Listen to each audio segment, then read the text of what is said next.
comment débuter sans argent et sans acheter de stock de marchandises. Ok, so on est tous d'accord pour dire que Jumia domine le marché du e-commerce en Afrique. Et la concurrence, elle est quasiment inexistante. Et selon moi, ce manque de concurrence là, il est dû à plusieurs facteurs. Déjà, numéro 1, j'ai l'impression qu'une grande partie des Africains n'ont pas encore compris l'ampleur du e-commerce en Afrique. Regardons un peu ces chiffres là. Ce graphique provient du site statista.com, qui est un site très connu dans le monde des statistiques. Ce graphique là nous montre que de 2017 à 2020, le marché du e-commerce en Afrique est passé de 10 milliards à 20 milliards de dollars. C'est-à-dire qu'il a complètement doublé. Vous vous rendez compte? Sur le marché du e-commerce en Afrique, il est 20 milliards de dollars. Et ça, c'est-à-dire que c'est tellement rien, c'est que le début parce que en Europe, c'est saturé. Aux États-Unis, c'est saturé. C'est en plein essor aussi en Chine. En Inde aussi, c'est en plein essor. Et en Afrique, c'est carrément le début du e-commerce. Et quand on dit 20 milliards de dollars, c'est rien. Quand tu regardes les provisions d'ici 2025, c'est-à-dire d'ici 4 ans, ça sera 40 milliards. Ça va encore doubler dans 4 ans. Pour vous dire que le marché du e-commerce en Afrique, il est à son début. Sur la concurrence, elle est inexistante. Et le peu de personnes qui se lancent et qui le font bien, je précise, ils amassent des millions et des millions. Ok, so je vais prendre un exemple concret. Vous connaissez tous Jumia, n'est-ce pas? On va prendre un exemple sur Jumia Côte d'Ivoire. Ok, on va aller sur un site qui s'appelle SimilarWeb. C'est un outil que j'utilise très souvent. Cet outil là, il te permet d'analyser n'importe quel site internet, tu vois, et il te donne les statistiques de ce site internet. Il te donne des informations importantes telles que combien de personnes visitent ce site chaque mois. On va voir un peu Jumia Côte d'Ivoire, parce que Jumia, il y a plusieurs Jumia en Afrique. Donc Jumia Côte d'Ivoire, on va un peu voir le trafic que Jumia se fait par mois. Voici un peu la moyenne de trafic que Jumia se fait par mois. Jumia se fait par mois en moyenne 1,22 million de personnes. 1 million de personnes en Côte d'Ivoire visitent Jumia chaque mois. Oh my god. Est-ce que vous vous rendez compte? Et en moyenne, ces personnes-là, lorsqu'elles viennent, elles visitent en moyenne 8 pages. C'est-à-dire que quand elle va venir sur le site de Jumia, elle va visiter 8 différentes pages sur le site. Et c'est pas terminé, hein. Ces personnes-là, en moyenne, elles restent 10 minutes sur le site. Environ 9 minutes. Tu te rends compte? Il y a 1 million de personnes viennent sur ton site chaque mois. Et c'est 1 million de personnes là, chacun va passer au moins 10 minutes sur ton site. C'est-à-dire qu'en 10 minutes, la personne a le temps de faire un achat. Elle va prendre son temps, elle va regarder, elle va réfléchir. Pour vous dire que c'est une très très grosse opportunité.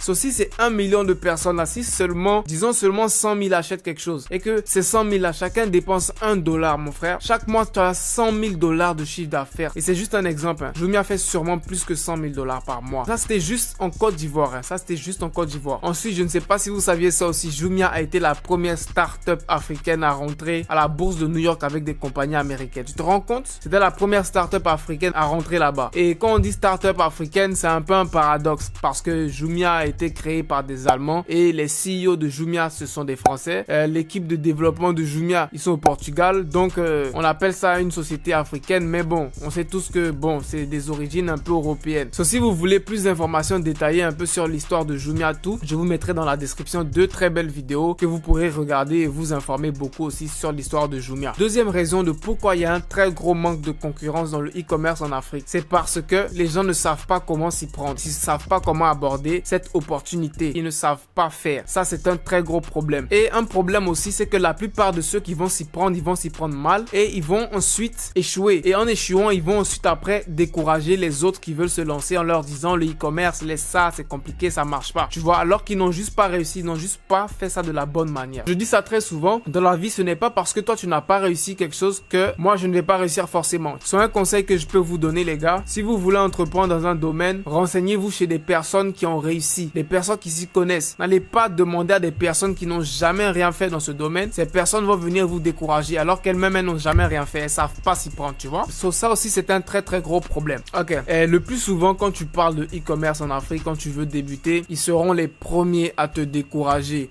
Ils vont te citer tous les problèmes qui existent. Ils vont te dire, mais non, en Afrique, il n'y a pas d'adresse fixe. Comment tu vas faire pour livrer? Alors qu'aujourd'hui, en Côte d'Ivoire, à Abidjan, par exemple, tous les jours, il y a des nouveaux services de livraison à domicile qui se créent. Et le livreur, il va juste appeler le client et le client va indiquer. Il y a même Google Maps qui commence à être de plus en plus efficace maintenant en Afrique, dans certains pays, tu vois. Ensuite, ils vont aussi te décourager, te dire, mais comment tu vas faire pour les moyens de paiement? C'est difficile. Alors que beaucoup le négligent, mais les paiements mobiles sont de plus en plus démocratisé en Afrique grâce au mobile money. Ça, c'est un truc que beaucoup négligent et ça a énormément d'impact sur le potentiel du e-commerce. Tout ça pour dire que à chaque problème, il y a une solution. Donc, il suffit de juste de chercher et tu trouveras la solution. C'est pas compliqué. Ok, donc entrons maintenant dans le vif du sujet, que je vous explique concrètement la stratégie, comment aborder le e-commerce en Afrique pour réussir et dépasser toute concurrence. Ok, phase numéro 1, trouver une niche spécifique. Quand je dis trouver une niche spécifique, c'est pour pouvoir débuter rapidement et efficacement. Ne viens pas faire comme Jumia. Jumia vend de l'électronique. Jumia vend des habits, des chaussures. Jumia vend de tout. Leur niche est très large, tu vois. Ça, c'est une bonne chose et aussi c'est une mauvaise chose. C'est une bonne chose parce que tu as beaucoup plus d'audience. Mais la mauvaise chose, c'est que plus ton audience est diversifiée, plus ça sera difficile pour toi d'orienter ton marketing. Tu vois ce que je veux dire? Mais Jumia n'a pas de problème à ce niveau parce que Jumia a énormément d'argent. Comme je te dis, Jumia a été fondé par des Allemands et ces Allemands-là, ils ont énormément d'argent, tu vois.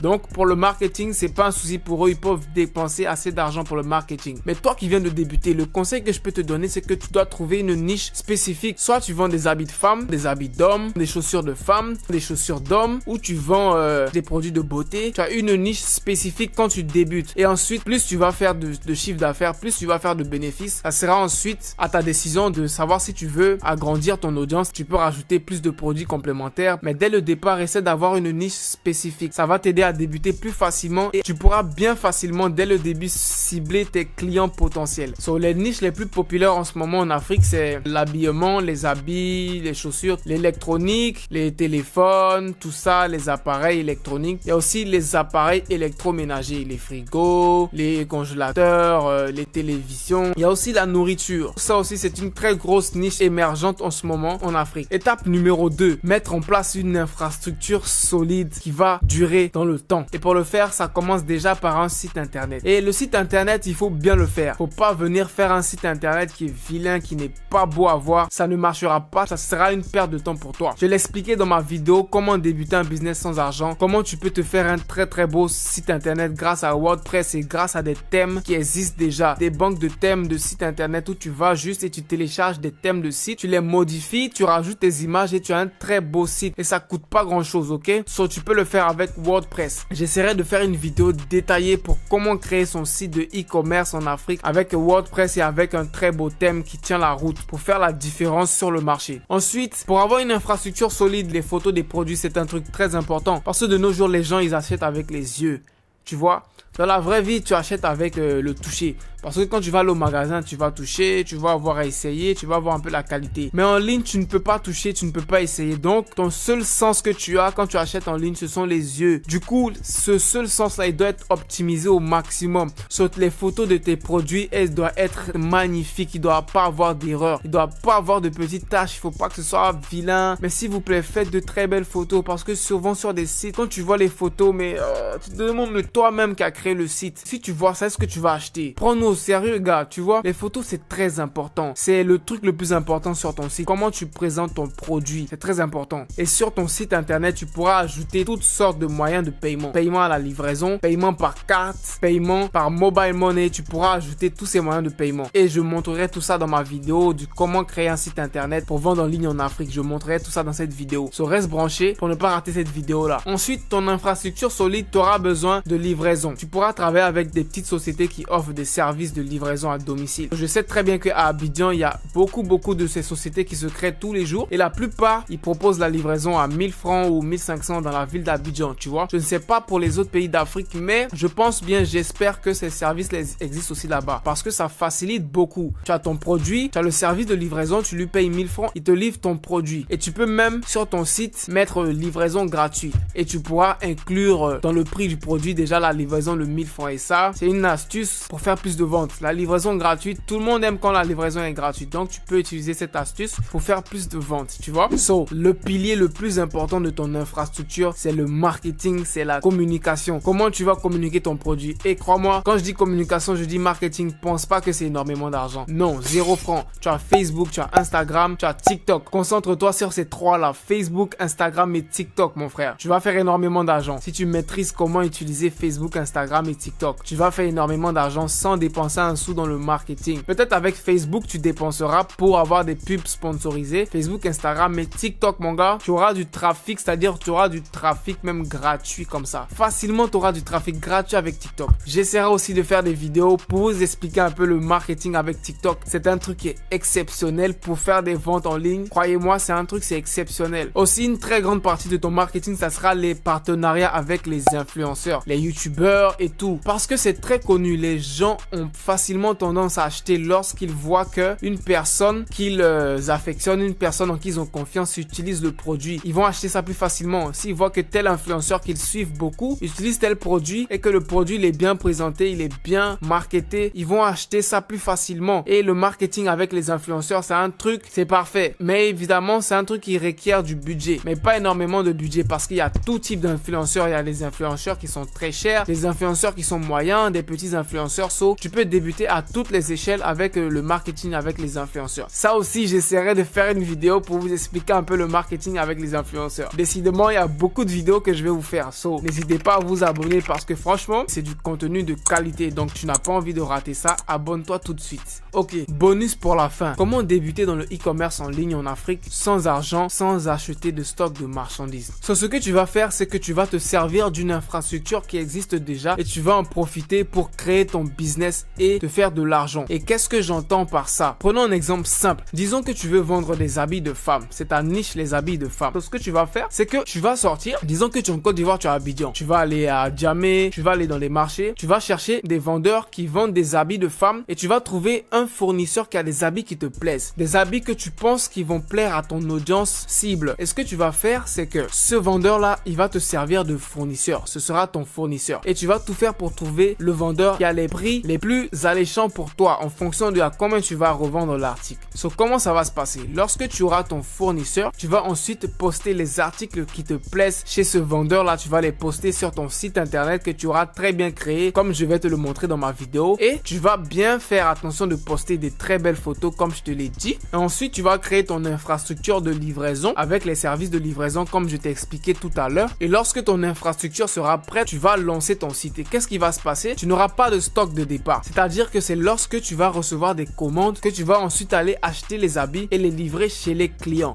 Tu vois, so, lorsque tu n'auras pas de commande, tu n'auras pas de stock de marchandises entre tes mains. Le risque, il est carrément réduit car ton seul vrai investissement, ce sera ton site internet. Et un site internet, je te montrerai comment créer un site internet, ça ne coûte rien. C'est ça l'avantage de vendre en ligne, tu vois. Et les contraintes, elles sont réduites tout de suite. Tu peux débuter aujourd'hui, tu te crées un très beau site, tu te trouves un fournisseur qui a des très beaux produits à des très bons prix. Si tu connais à Abidjan, si tu connais à Djamé, tu sais qu'il y a des très bons prix. Toi-même, sûrement, tu vas à Djamé, tu trouves des articles à des très bons prix que tu portes et quand tu le dis à tes amis, ils ne croient même pas que tu as acheté ça à ce prix. So, tu peux en profiter, tu vas publier ces articles-là sur ton site, tu vas mettre des très belles photos et tu vas ajouter ta marge dessus. Car bien évidemment, tu dois sortir gagnant. C'est un business, tu dois te faire de l'argent. So, c'était le petit bonus de la fin. J'espère que tu as adoré, tu as aimé ce petit bonus de la fin. Donc n'hésite pas de t'abonner et active la cloche de notification et on se dit à bientôt pour la semaine prochaine pour les nouvelles vidéos.